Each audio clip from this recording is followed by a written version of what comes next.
सभापति महोदय, मैं सिर्फ एमपी लोगों का तनख्वाह बढ़ गया, ममता, आशा, रसोईया, आंगनबाड़ी, लगातार इस देश में एक बड़ा मुद्दा है कि जो लोग 24 घंटे में 12 घंटा अपना योगदान सरकार बनाने में, समाज बनाने में निभाता है, ये जो वर्ग है ममता का, आशा का, रसोईया का, आंगनबाड़ी का, इनका वेतन मान कब बढ़े? सरकार बार बार कहती है क्या ये अन्य कर्मचारी की तरह ये लोग भी काम करते हैं? इस पर कोई सरकार का तवज्जो नहीं है, ध्यान नहीं है। दूसरा मुद्दा इसी से है कि मानवर ये जितने इस इलाके में पेंशन है, ये चाहे वो वृद्ध पेंशन हो, चाहे निःशक्त पेंशन हो, विधवा पेंशन हो, जब मैं गांव जाता हूं तो समाज में जो कमजोर तबके के लोग हैं, ईबीसी हैं, एसटी, एससी हैं, जिसके पास ना तो कोई जमीन है ना कोई उपाय है मजदूरी के अलावा, 400 रुपया पेंशन कब तक चलेगा? सरकार पेंशन को 2000 कम से कम करने का जो प्रावधान लगातार उठता है, 6 पेंशन है, और क्या पेंशन बढ़ाने पर कोई भूमिका सरकार की है?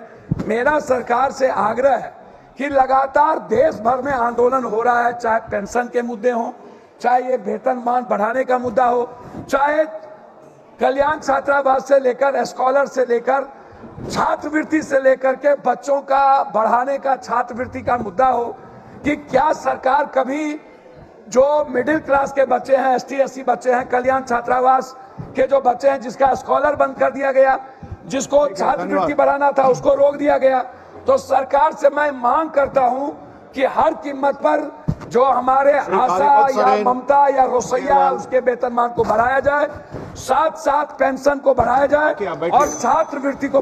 श्री कालीपद सरेन। श्रद्धेय स्पीकर महोदय, আমার লোকসভা কেন্দ্রের ঝাড়গ্রাম ব্লকের চুপকা 8 নম্বর গ্রাম পঞ্চায়েতের অধীনে আমদই ফেরিঘাটে কংসাবতী নদীর উপর অবিলম্বে একটি স্থায়ী সেতু নির্মাণ করা প্রয়োজন। মহোদয়, এই সেতুটি নির্মিত হলে এটি ঝাড়গ্রাম জেলা এবং পশ্চিম মেদিনীপুর জেলা সদরকে সংযুক্ত করবে এবং চিকিৎসা, শিক্ষা ও দৈনন্দিন জীবিকা নির্বাহের জন্য খালশিলি এবং মেদিনীপুর শহরের মধ্যে দূরত্ব অনেকটা কমে যাবে। মহোদয়, বর্তমানে আমদই ফেরিঘাটে একটি অস্থায়ী বাঁশের সেতু নির্মিত হয়েছে, যার মধ্য দিয়ে প্রতিদিন খালশিউলি, মানিকপাড়া, লোধাশুলি থেকে শুরু করে গোপীবল্লভপুর পর্যন্ত কয়েক হাজার মানুষ নদী পারাপার করেন, কিন্তু বর্ষাকালে নদীতে জলস্তর বৃদ্ধির কারণে প্রতি বছর সেতুটি ভেঙে পড়ে। সেই সময় জীবনের ঝুঁকি নিয়ে বহু মানুষ ছোট নৌকায় নদী পারাপার করেন। স্পিকার স্যার, একইভাবে পশ্চিম মেদিনীপুর জেলার গড়বেতা 1 নম্বর ব্লকের সন্দীপুর গ্রাম পঞ্চায়েতের অধীনে শিলাবতী নদীর পর কালিকাপুর কালীমন্দির ঘাটে আরেকটি সেতু নির্মাণ করা প্রয়োজন। এই সেতুটির ভৌগোলিক অবস্থান 3টি জেলার সংযোগস্থল, যা বাঁকুড়া, হুগলি এবং পশ্চিম মেদিনীপুর জেলাকে সংযুক্ত করবে।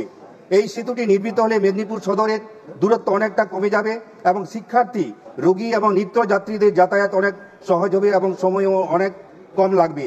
মহোদয়, তাই আমি আপনার মাধ্যমে সংশ্লিষ্ট মন্ত্রীর কাছে অনুরোধ জানাচ্ছি যে ঝাড়গ্রাম জেলার আমদই থেকে পশ্চিম মেদিনীপুর জেলার কঙ্কাবতী সংযোগকারী কংসাবতী নদীর উপর 1000 মিটার দীর্ঘ একটি স্থায়ী সেতু নির্মাণ করুন এবং পশ্চিম মেদিনীপুর জেলার গড়বেতা 1 নম্বর ব্লকের সন্দীপুর গ্রাম পঞ্চায়েতের অন্তর্গত কালিকাপুর দেওয়ান কালী মন্দির ঘাটে শিলাবতী নদীর উপর প্রায় 125 মিটার দীর্ঘ আরেকটি সেতু নির্মাণের জন্য সংশ্লিষ্ট মন্ত্রীর কাছে অনুরোধ রাখি। ধন্যবাদ।